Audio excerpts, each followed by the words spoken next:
right, good afternoon. You guys can do better than that. Good afternoon. Thank you. I'm really glad that the oh wait, I have a mic on, so I don't need that. I'm really glad the polarization slide is off, because that would have looked really funny in all the pictures.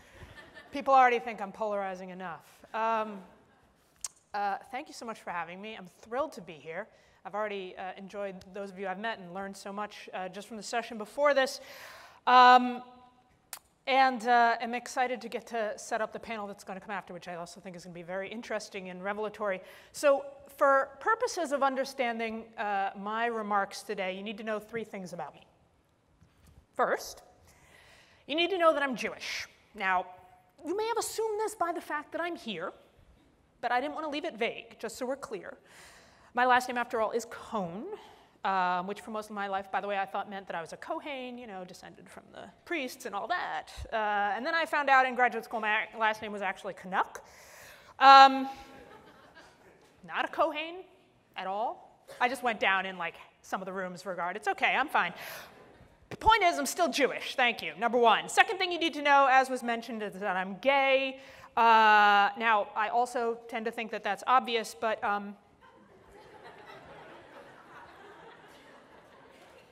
I didn't want to make any assumptions about you. And after I'd worked at Fox News for 2 whole years, it apparently came as a surprise to Sean Hannity to find out that I was gay. This may have reflected a particular blind spot with respect to Sean,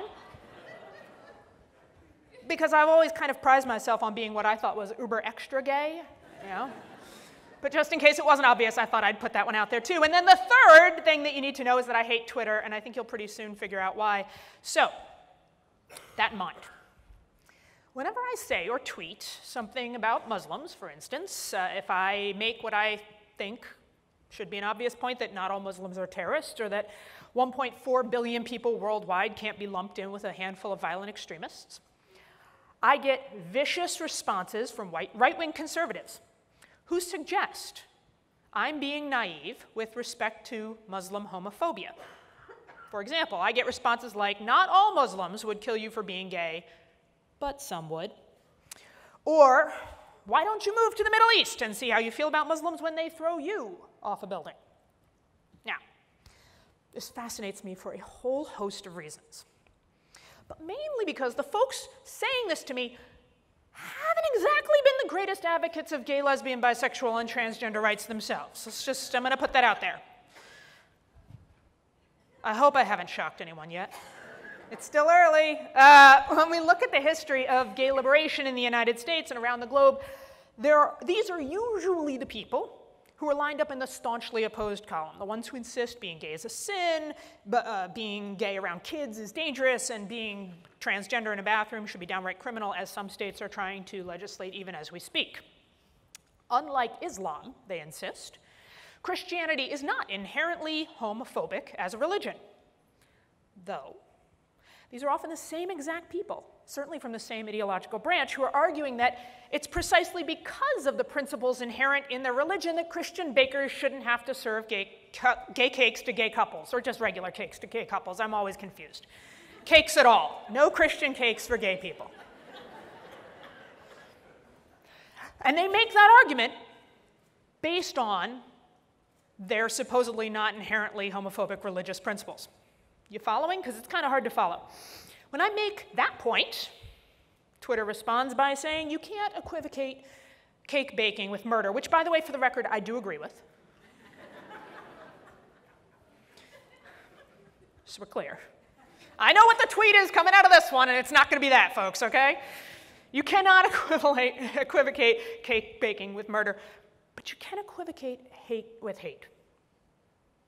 And you can equivocate discrimination with discrimination. You can equate violence with violence, which sadly all the world's major religions have been guilty of against lesbian, gay, bisexual, and transgender people and others. There are Christians who want to kill gay people.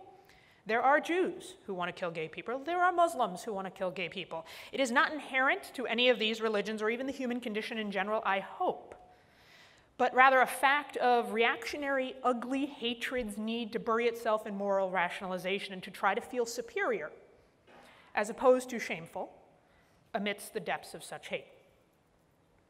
Every religion hates. They just think their religion is alone and uniquely justified in their hatred. Which then brings me and my trolls into some kind of argument about proportionality and scale, that Muslim homophobia is somehow worse than Christian homophobia, which maybe in 2016 actually is correct, but I don't think necessarily is inherently true across time. And either way, who really cares? Because if your best argument is that we're less violently homophobic than the other group, well, you're not really winning me over. I mean, imagine that marketing campaign. Come to rural North Carolina. We won't kill you here. We'll just wish you're dead. I was asked here to speak about compassion today, and an idea I started to formulate when I was an openly gay left-wing talking head on Fox News. Yes, that is a job description. And ideas I eventually turned into a widely seen TED Talk about emotional correctness. Emotional correctness, for me, is this idea about trying to understand where our opponents are coming from. Not intellectually, necessarily, but emotionally. And validating their feelings and their experience rather than dismissing them out of hand. Even if we don't agree with the conclusions those feelings have been used to draw. Just to use a top-of-mind example from current events, emotional correctness means not dismissing Trump voters as stupid or even hateful, but trying to understand the fear and anxiety and anger, even if you don't agree with where those feelings are being directed. In our hyper-partisan environment, it's about trying to understand each other. Not necessarily putting aside our impassioned differences or arguments, but trying to find connection with one another and not contempt, even for our so-called enemies. Some might call it Pollyannish. I call it being human and putting our common humanity ahead of whatever differences we might have. Because what I've realized, and what I think is the essence of emotional correctness, is that compassion and empathy are essential to our collective existence and survival, and yet exceptionally hard, especially right now. Or rather, compassion seems to be pretty easy for ourselves and those we deem like ourselves, but because we see our own humanness, and one of the most essential qualities of humanness is our own uniqueness, that's what makes it easier. Even though I might identify as part of a group, I see my own uniqueness within that group. That I'm not like all the other gays or Kohns. Find me later. And incidentally, we tend to extend the same compassionate courtesy to dominant social groups in general.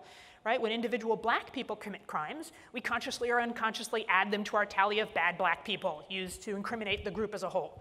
When individual Muslims commit crimes, or even groups of Muslims, we unconsciously or consciously add them to our tally of terrorist Muslims, used to incriminate Muslims as a whole. But when white men commit crimes, we don't impugn their entire group.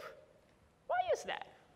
We don't start questioning whether white maleness is inherently violent, or asking questions about their parents, how they were raised, or what religion did wrong to create them. They get to be isolated cases. They get to be unique. In a large society, uniqueness is a powerful asset, one we tend to only grant to ourselves and the powerful.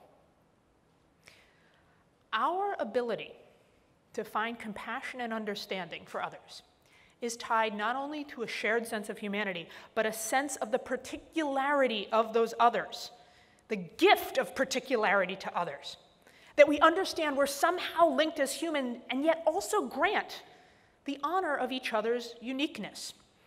We can't see the validity of other sides' opinions if we don't even recognize their humanity, let alone the possibility we might, they might, both be equally smart and thoughtful in their opinions as we are. Imagine that.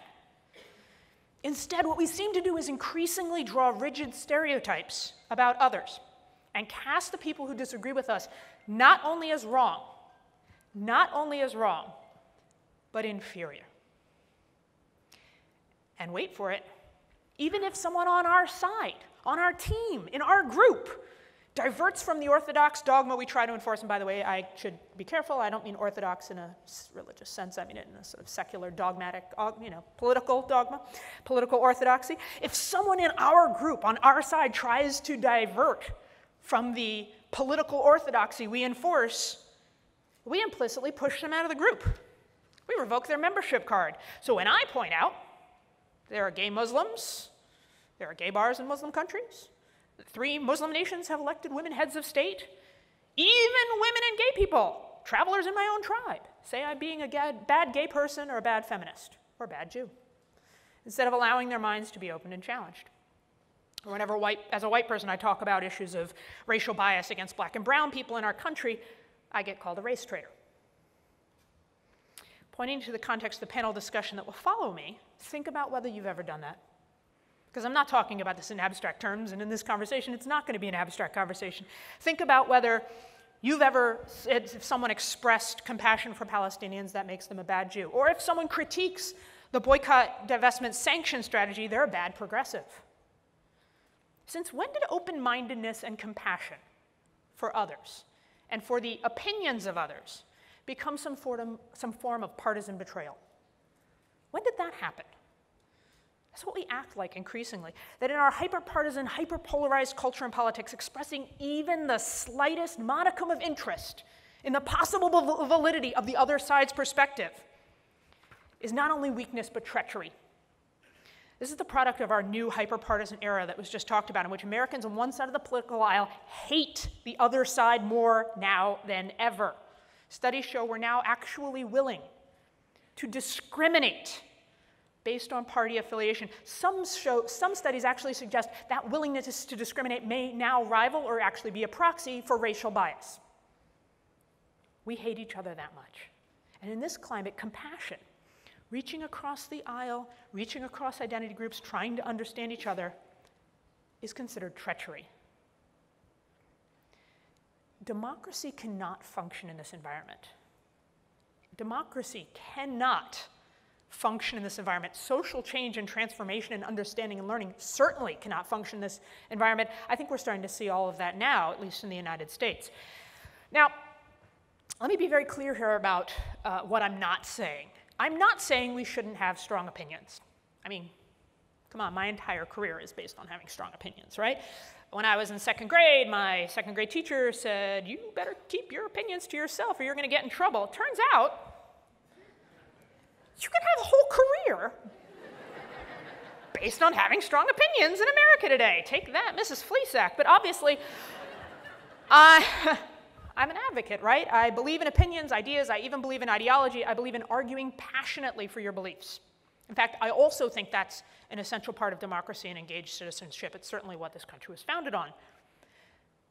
But I also believe in civil democratic discussion and debate, the kind that informs and in fact persuades all of us. And you can never, ever hope to persuade someone else of your opinion if you aren't remotely open to having your own opinion challenged. The key to finding compassion for those we disagree with is recognizing weakness and fallibility in ourselves. That the other side is not inherently flawed, and we are not inherently perfect. Now, this can be incredibly hard when we feel demonized ourselves. And I know it can seem ridiculous or even offensive to argue that, for instance, gay people should find compassion for homophobes, or women should find compassion for misogynists, or Israelis should find compassion for Palestinians, or vice versa. Yet, to suggest we're justified in dehumanizing others just because we believe they dehumanize us is to voluntarily abandon the moral high road and say we're justified in taking the low road because they started it.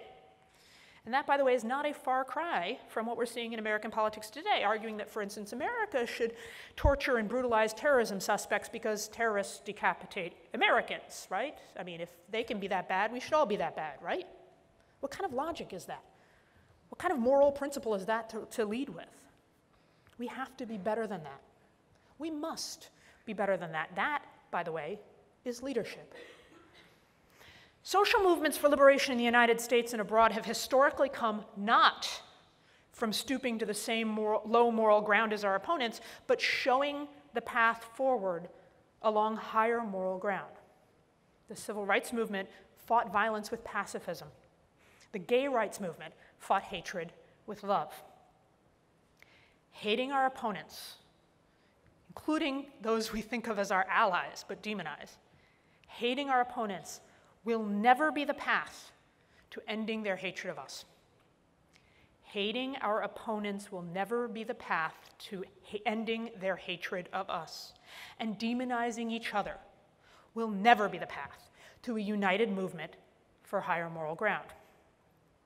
If you want to talk about tough issues and make a difference, then we have to talk eye to eye, human to human, which begins with fundamentally recognizing our equal humanity, not in some abstract way. When I, as mentioned earlier, worked at Fox News, I learned Sean Hannity is one of the nicest people you'll ever meet.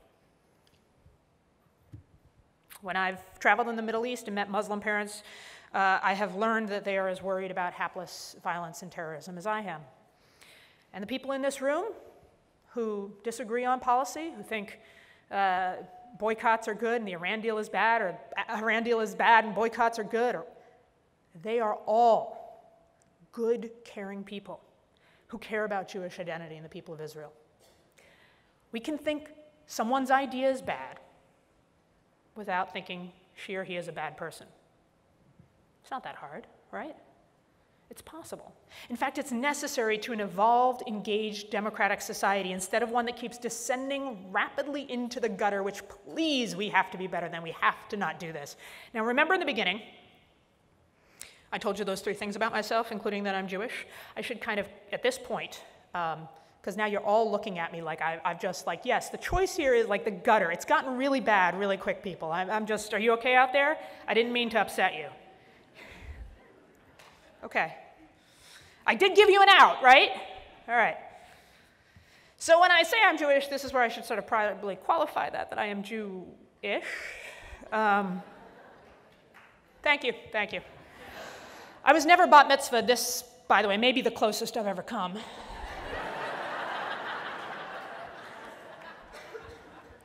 Thank you.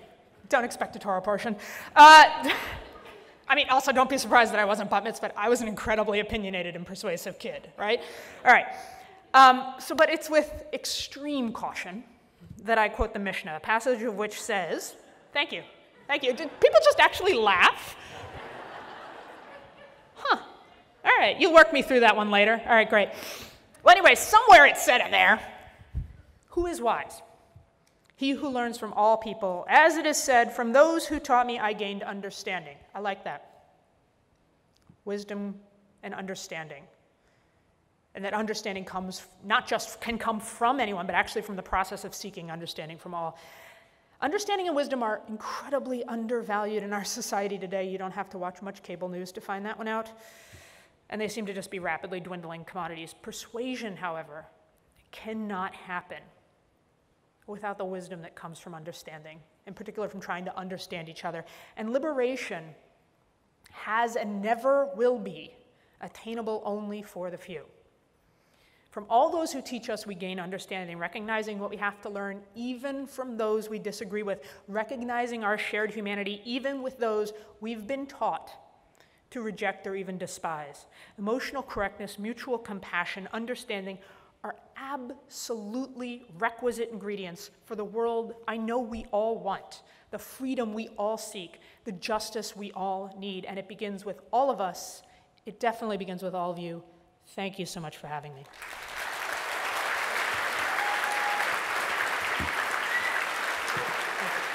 Thank you.